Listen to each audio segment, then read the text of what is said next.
አንተ ሰውዬ ትዕግስቴን አትፈታተነው። ምን ነው እኔንም እንደዛ እንደ ደመ ከንቱ ጓደኛ አድርገለኝ ነው? ኢየሱስ ስማ፣ በእውነት አድናቂዋ ነኝ። ከአንድ ቲቪ ሰራተኛ የሚጠበቅ ብልሃት አይደለም። ሶሲ በፈጠረሽ አምላክ ልለምንሽ፣ በቃ ከኔ ራቂ፣ እኔ ልኑርበት። ትሰምኛለሽ? ግን ኪራ ቤት ገብተሽ እንደፈተፈትሽ አሁን ቤት ገብቼ እፈተፍታለሁ ብትይ እሺ፣ ምንድነው ልስማሽ? ወደ ጉዳይሽ ትገቢ። እኔ ብዙ ስራ አለብኝ። ስለምሩ ማወቅ ያለብሽ ነገር አለ። ስለምሩ? አንቺ ስለምሩ ምን አውቀሽ ነው የምትነግሪኝ? ከቀን ወደ ቀን ላንቺ ያለ ጥላቻ እየከፋ በጣም መጠላሽ። አንተን የሚያስገባ ስራ ሰርቻለሁ እንዴ? ወይ ሰደኝና ገላግለኝ። ለምን በሰው ቤት እጅ ላይ ተጠላኛለህ? ለምን? ናሆም ለምሩ እንደሚያስብላት እናውቃለን። ነገር ግን ዛሬ ሶሲ የነገረችውን ነገር ሊያምን አልቻለም። ጭራሽ ሶሲን አመናጭቆና እንዲሁም ደግሞ ተቀይሞ ከአጠገቡ እንድትርቅ ሁለተኛም አጠገቡ እንዳትደርስ አስጠንቅቋታል። ስፒድን መተው ጥለውት ሲሄዱ ያየው አንድ የስፒድ ወዳጅ ዛሬ ላይ ሰኒንና ጆከርን እያፋጠጣቸው ይገኛል። ሰተት ብሎ በራሱ ቁልፍ ከፍቶ እነ ሰኒ ቤት ገብቷል። ሰኒም ይህን ባየች ሰዓት ፌንት ነበር የነቀለችው።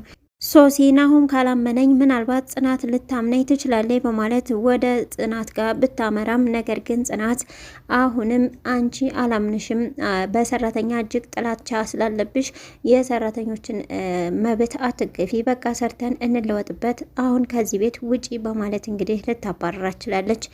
ሶሲ ምናልባት ለሰኒ ብትነግራት ሰኒ ነገሮች አሁን ላይ ቢከብዱባትም እንኳን ነገር ለምሩ ስትል ወደ ኋላ እንደማትል የምንገምታት ሰኒ ናት። ሰላም ጤና ይስጥልኝ ውድና የተከበራችሁ ተመልካቾች እንዴት አላችሁ? እግዚአብሔር ይመስገን እኔ በጣም ደህና ነኝ። በያላችሁበት ሰላማችሁ ይብዛ እያልኩ ለዚህ ቻናል አዲስ ከሆናችሁ ሰብስክራይብ፣ ላይክ፣ ሼር በማድረግ ቤተሰብ ሁኑ። እንዲሁም ሀሳብ አስተያየታችሁን በኮሜንት አስቀምጡልኝ። ቪዲዮን ስትጀምሩ ላይክ ማድረጋችሁን አትርሱ። ጽናት ድራማ ክፍል 200 ይዤላችሁ መጥቻለሁ። እስከ ቪዲዮ ፍጻሜ ድረስ ከኔ ጋር ቆዩ። ጆከር ወደ አንድ መናፈሻ ደስ የሚል ቦታ ሄዶ ነበረ። ሰኒም ከኋላው ተከትላ ስለሄደች ምንድነው እዚህ እስካሁን ያላመጣኸኝ በማለት ጠይቀው ነበረ። ጆከርም እንግዲህ ይሄ ሁል ጊዜ ሲከፋኝ እየመጣሁ የምቀመጥበት ቦታ ነው በማለት ነው የነገራት። እኔም ተከትዬህ ነው እንጂ አንተ አምጥታኝ አይደለም እዚህ አሁንም ቢሆን በማለት ትነግረዋለች። እንግዲህ እጅግ በጣም እየፈሩና እየተንቀጠቀጡ ይገኛሉ። በብዛት ደግሞ ሰኒ እጅግ በጣም ፈርታለች። ትቷት እንዳይሄድ ግራ ገብቶታል። ጆከርም እኔ ላንቺ ብዬ ነው እዚህ ያለሁት፣ ስለዚህ አትፍሪ፣ በቃ ሁን ያለው ነገር ይሆናል እያላትም ይገኛል። እዛም በተቀመጡበት ሰዓት እንግዲህ ወደ ሰኒ ስልክ ላይ አዲስ ቁጥር ተደውሎ ነበረ። እሷም አዲስ ቁጥር ነው በማለት ተናግረዋለች። እኔም ጋር በተደጋጋሚ አዲስ ቁጥሮች እየተደወሉ ነው ግን አላነሳውም፣ አንሺ ውስኪ በማለት ይነግራታል። ስታነሳው ሄሎ ሰኒ ይላታል። ማልበል ስትል ጆከር ስፒከር ላይ አድርጊው ይላታል። ስፒከር ላይ ስታደርገው ለምንድን ነው ስፒከር ላይ ያደረግሽው? አርጊው ስላለሽ ነው በማለት ይነግራታል። እሷ ግን ደንግጣ ነበረ ስልኩን የዘጋችው። ለምን ዘጋሽም ሲላት አላቅም ማለት ነበረ የመለሰችው። እንግዲህ በጣም ከዚህ ስልክ ጥሪ በኋላ ደግሞ የባሰ ፍርሃቷ እጅግ በጣም ጨምሯል። እኔ እምላችሁ ነገር ካደረጋችሁ ምናልባት ሊቀልላችሁ ይችላል፣ የሰው ሕይወት አጥፍታችሁ ወዴት ነው የምትሄዱት እያላቸው ይገኛል። የንጹሐን ደም እንግዲህ እንደዚህ ትጠራለች። ምንም ቢሆን የሰው ደም አርፈን እንድንቀመጥ በሰላም እንድንቀመጥ አይፈቅድልንም። የህሊና ጸጸት አለ፣ የህሊና ወቀስ አለ። የሰው ደም በቃ እንዲሁ ሰላማችንን እንድናጣ ነው የሚያደርገን። ብዙ ሰዎች አሁን ጠላቶቻቸውን ሲገሉ እሰይ ተገላገልኩት ይላሉ። ነገር ግን ሁል ጊዜ ሰላማቸውን እያጡና እየተጨነቁ እንዲሁም ደግሞ ሁል ጊዜ በጸጸት ራሳቸውን እየወቀሱ ነው የሚኖሩት። ይህን ደግሞ ከሰኒና ከጆከር አይተናል። ናቲም እንግዲህ ከቅዱስ ጋር በመጣላቱ ውጭ ላይ ነው ቁጭ ብሎ የነጋለት። እዛም ባለበት ሰዓት እንግዲህ አንተ ጥለህ ከሄድክ በኋላ ውድ ጓደኛዬ ይሄው ሰው እጅ ማየት ጀመርኩኝ እያለ የሞተ ጓደኛውን እያሰበ ነበረ። ወደ ቲናም በመደወል እንግዲህ መንገድ ላይ እንዳለ ከቅዱስ እንደተጣላ ይነግራታል። ያ የእንቅልፍ ሰዓት ስለነበረም ኪራና ጽናትም ተኝተው ነበረ። ጽናት በቃ ቤቱ እንዲቦረቅበት አማረኝ ልጅ አማረኝ እያለችው ትገኛለች።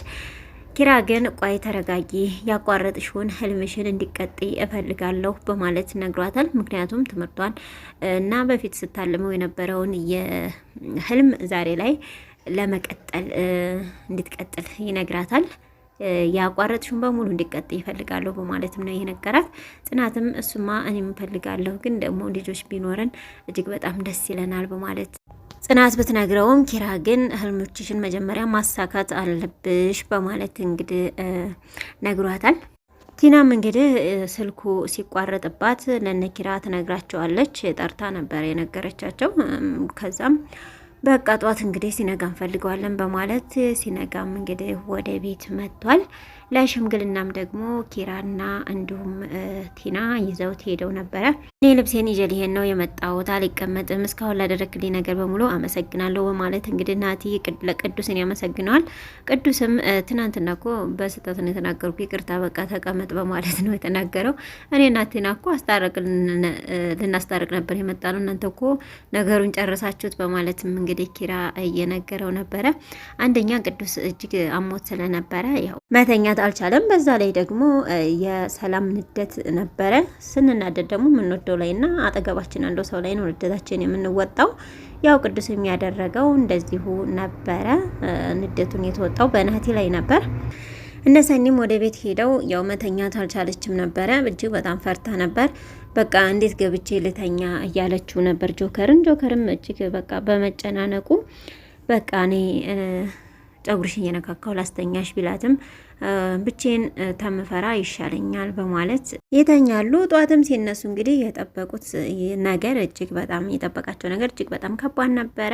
ይህም ደግሞ የማያውቁት ሰው ቤት ገብቶ ቁርስ እየበላ ጭራሽ ማለት ነው። ቁጭ በሉ ቁርስ ደርሷል በማለት ይነግራቸዋል። እጅግ በጣም ነበር የደነገጡት። ሰኒማ በቁሟ ነበረ የምታየውና የምትሰማው ነገር እጅግ ስለከበዳት በቁሟ ፌንት ታደርጋለች። ያው ጆከር ሰኒ ብሎ እንግዲህ ውሃውንም ምኑንም ደፍቶ እንድትነቃ አድርጓታል። ከነቃች በኋላ ግን ይህን ሰውዬ ከዚህ ቤት አስወጣልኝ ብትለውም እንግዲህ ውጣ ቢባልም እሱ ግን አልወጣም በማለት ነው እየተናገረው። እንዴት ገባ ቢባልም ቁልፉን ያሳያል። ይሄ ቁልፌን አይደል እንዲህ ብትልም አዎ ግን መቼ እንዳገኘሁሽ አላስታውስም በማለት ነበረ የነገራት። እጅግ በጣም ማመን ነው የከበዳት። ምንድነው የምትፈልገው ከኛ በማለት እንግዲህ ጆከርና ያ አዲሱ ሰው ሊጣሉ ሊደባደቡም ችለዋል። በዚህም መሀል ሆኖ እየተደባደበ እያለ የሚያስበው ስለ ሰኒ ነበረ። ሰኒ እናንተንማ ማየት አልችልም በማለት ወደ ውጭ ስትወጣ መደባደቡን ትቶ ጆከር ሰኒ እያለ ነበር የተከተላት። ነይ እንመለስ እና ያለውን ነገር እንግዲህ የሚለንን ነገር እናስባለን በማለት ወደ ቤት ሳትፈልግ በግዷ ይመልሳታል። ሶሲም ሀዊ ያለቻትን ነገር ለናሁም ልንገረውና የምሩን ህይወት ያተርፍላት በማለት ናሁምን በመቅጠር ብታናግረውም ነገር ግን ናሁም በፍጹም ይህንን አላምንሽም፣ የነጽናትን ቤት የኪራን ቤት ስታመሰቃቀይ ቆየሽ፣ አሁን ደግሞ ወደ እኔ ቤት መጣሽ፣ እመኝኝ እንደነሱ አደርጋለሁ የናሁምን ቤት ብለሽ አስበሽ ከሆነ እመኝኝ እገልሻለሁ፣ ሁለተኛ አጠገቢ እንዳትደርሺ ቤትም እንዳትመጪ በማለት ነው እንግዲህ የተናገረው። ያው አንዳንድ ጊዜ ክፉ ሰዎች ተመልሰው ወደ ራሳቸው ማለትም ደግሞ ጸባያቸው ተስተካክሏል ብለን ለማመን እጅግ ይከብደናል። ናሁምም አሁንም በፊቱ በድሮ ጊዜ ስለሆነ የሚያውቃት አሁን ላይ እሷ በተጸጸትም እነሱ ግን በፊቱ ማንነቷ ስለሆነ የሚገምቷት ማንም ሰው ሊያምናት አልቻለም። እጅግ ነበረ የተናደደችው። ሀዊን መንገድ ላይ አግኝቻት ነበረ። ስለዚህ እኔና አንቺ አብረን ሆነን እንጉዳው ምሩን እንደምንጎዳ ነግራይ ነበረ። ስለዚህ ምሩን ብታድናት ይሻልሃል በኋላ እንዳይቆጭህ በማለት ትነግረዋለች። አይመለከትሽም፣ እሺ ስለ ምሩ ጭራሽ በምሩ ትመጭብኛለሽ በማለት እንግዲህ በጥፊ ብሏት ነው የሄደው። ሶሲ ግን እኔ የራሴን ተወጥቻለሁ ምን አገባኝ፣ ነገር ግን እኮ ምሩ ትጎዳለች። አሁን ለምሩ በቃ ምሩ ለሚቀርባ ሰው መናገር አለብኝ፣ የምሩን ህይወት ማትረፍ አለብኝ። ስለዚህ ለማን ልናገር በማለት ጽናት ትመጣላታለች። ለጽናት ሄጄሽ ልናገር በማለት ለጽናትም ሄዳ ለመናገር ሞክራለች። ነገር ግን ጽናት ምን ልታወሪ ነው በማለት ነበር እንግዲህ የተናገረቻት። ስለ ምሩ ነው ማወራሽ። ደግሞ ምሩ ምን ስትላት ስለ ሰራተኛዋ አንቺ ሰራተኛ ለምንድን ነው የማትወጂው ግን በማለት ጠይቃት ነበር።